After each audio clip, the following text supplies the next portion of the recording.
এই যে জনতা party of Bangladesh Shawkat Mahmud আর এদেরকে দিয়ে যেটা করানো হয়েছে, this is part of that play. ওই খেলারই একটা অংশ। বলে যে না আমাদের কি রিজার্ভ। আরে বাবা, আপনার রিজার্ভ নিয়ে কথা বলছেন কেন? আপনার রিজার্ভে তো যদি এক্সপোর্টস না হয় তাহলে তো আপনার রিজার্ভে প্রবলেম আছে। এইখানে তোমরা একটা চিফ অ্যাডভাইজার করো, 7 অ্যাডভাইজার্স, 5 + 2 7, 7 জন অ্যাডভাইজার নিয়ে একটি অ্যাডভাইজারি কাউন্সিল করে 3 মাসের মধ্যে ইলেকশন দিয়ে দাও। This was the suggestion of the chairman of BNP. I will try to be a bit sober. Election আপনারা কেন দেখছেন? বিএনপি জেনারেল ইলেকশনস চাচ্ছে, এটা বুঝতে হবে। এনসিপি জামাত চাচ্ছে আপনার লোকাল গভর্নমেন্ট ইলেকশন আগে। তো এখন আপনারা কোন ইলেকশনস এর কথা বলছেন? লোকাল গভর্নমেন্ট ইলেকশনস, ইউনূস সাহেবের দল ন্যাশনাল চিলড্রেন্স পার্টি তারা চাচ্ছে লোকাল গভর্নমেন্ট, জামাত চাচ্ছে লোকাল গভর্নমেন্ট ইলেকশনস, আরো দল আছে যারা লোকাল গভর্নমেন্ট ইলেকশন চাচ্ছে। নাম্বার 1। নাম্বার 2, আপনার তো ইলেকশন কমিশনই ঠিক নাই। লোকজন তো আর marching towards the election commission যে এই ইলেকশন কমিশনই মানি না, এটা রিকনস্টিটিউট করতে হবে। তো এই জিনিসগুলি আপনাদেরকে ফ্যাক্টর ইন করতে হবে। এই দেশের দুর্ভাগ্য এটাই যে ওই লরেটের মধ্যে পড়ে গেছে।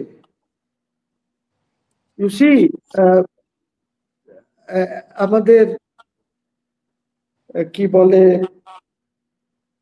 জনগণ, ওই বেচারারা তো সরল, ওরা তো বোঝে না। ওদেরকে যে লরেট দেখানো হয়েছে ওরা মনে করতেছে সাংঘাতিক ব্যাপার, এর ঊর্ধ্বে বোধহয় আর কিছু নাই পৃথিবীতে। তো আমাদেরকে যে জিনিসটা আরো এখানে ইন্টারন্যাশনাল ফ্যাক্টরস আর ইনভলভড। ইন্টারন্যাশনাল ফ্যাক্টরসদের মধ্যে কিছু ফ্যাক্টরস আছে, they do not want BNP to be in power. I am not talking of India. I am talking beyond India. ওইগুলিও ফ্যাক্টর ইন করতে হবে আপনাকে। দি আমেরিকান স্পেশাল এজেন্টস যারা এইসব কাজ করে, দে স্টিল ভেরি অ্যাক্টিভ।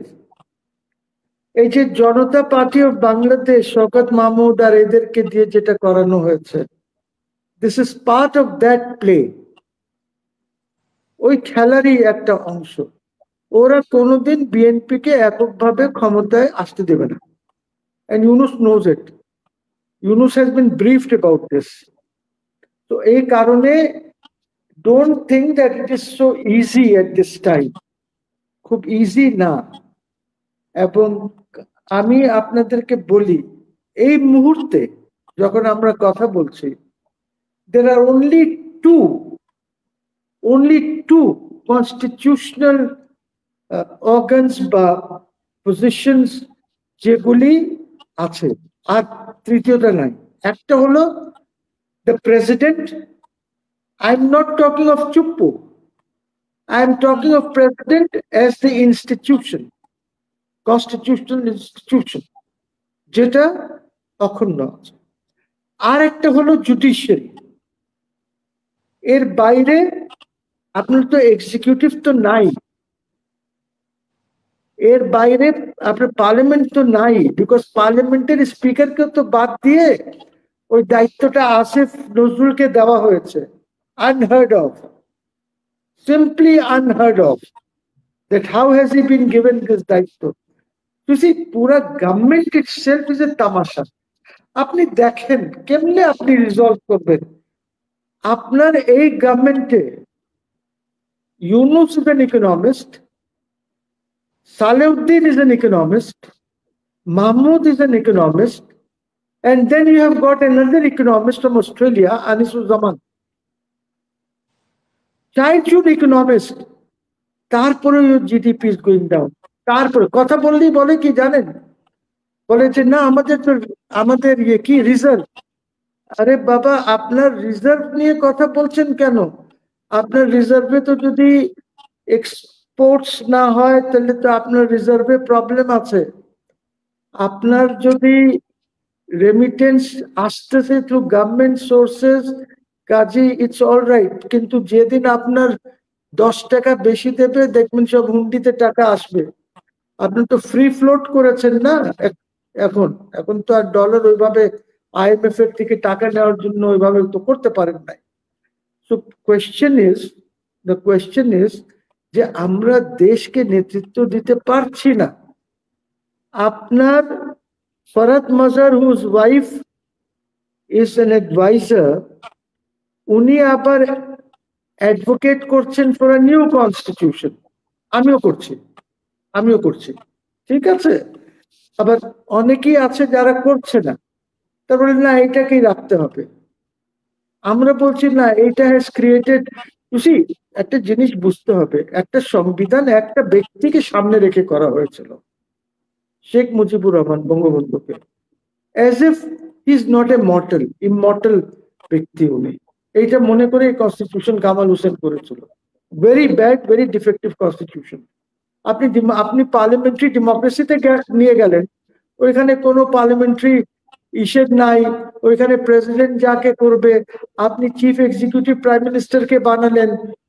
কোনোখানেও কিন্তু চিফ এক্সিকিউটিভ যে parliamentary form is not the prime minister, it's always the head of state, whether it is in the UK or it is in India or anywhere. So এইগুলি তো বুঝতে হবে। আমরা তো একটা defective constitution নিয়ে সবসময় চলেছে, এই কনস্টিটিউশনে কোনো ব্যালেন্স নাই। এইগুলি তো করতে হবে। রিয়াজ সাহেব 9 মাসে এটা করতে পারেন। I and all of you, এখানে যে আমরা 4 জন গেস্ট আছে না, give us 2 months, we'll give you a brilliant balanced constitution. You see, in this age of information technology, so much material is available. দেখলাম বিএনপি যেগুলো কি অমত করেছে, মানে অমত প্রকাশ করেছে, সেগুলোই প্রকাশিত হয়েছে জনসম্মুখে, কিন্তু যেগুলোতে একমত দিয়েছে সেগুলো কিন্তু প্রকাশিত হয়নি। এটার উদ্দেশ্য কি? তাহলে আমি একটা কথা বলি এখন, I have to get back. আমি বারবার বলি, এই ছেলেরা আসিফ চ্যানেল 24 অফিসে বসে তারেক রহমানকে ফোন দিয়েছিল 5ই অগস্ট। 5ই অগস্ট ফোন দিয়ে বলেছে যে আমরা একটি জাতীয় সরকার করতে চাই। And I think this was a brilliant thing that he said. এবং ফর্মুলাও দিয়েছে, 50% from the political parties, 50% এর মধ্যে থাকবে কি বলে যে সিভিল সোসাইটি, and আমরা স্টুডেন্টসরা। This was the proposal. Tariq Rahman outright rejected this proposal. Tariq Rahman বলেছে যে না, এইখানে তোমরা একটা চিফ অ্যাডভাইজার করো, 7 অ্যাডভাইজার্স, 5 + 2 7, 7 জন অ্যাডভাইজার নিয়ে একটি অ্যাডভাইজারি কাউন্সিল করে 3 মাসের মধ্যে ইলেকশন দিয়ে দাও। This was the suggestion of the chairman of BNP. এবং তারপরেই দেখা গেল যে ওনারই লোক অ্যাটর্নি জেনারেল হয়েছে।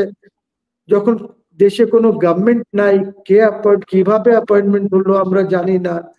আপনি তার পরের দিন আপনি পার্লামেন্টটাকে ডিসলভ করে দিলেন, ডিসব্যান্ড করে দিলেন। কে করলো, কার কথা হলো? There is no government in the country. আবার আপনি 106-এ 8 তারিখে ইউনূস সাহেবের জন্য এই অ্যাডভাইজারি কাউন্সিল করার জন্য এবং এইটার উপরে শপথ নেওয়ার জন্য আপনি 106-এর একটা রেফারেন্স দেখালেন। ওই 106 রেফারেন্স সুপ্রিম কোর্টে নাই।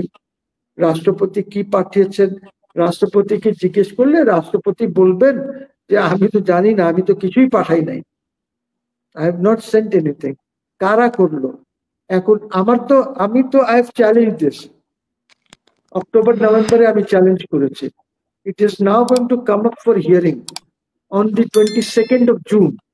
22nd of June এটা হিয়ারিং এ আসবে এই জিনিসগুলি। তো এখন এইটা একটু দেখছি যে অনেক কথা হচ্ছে। আমি যখন 106 করেছি তখন কিন্তু এটা কারোর মাথায় যাচ্ছে না।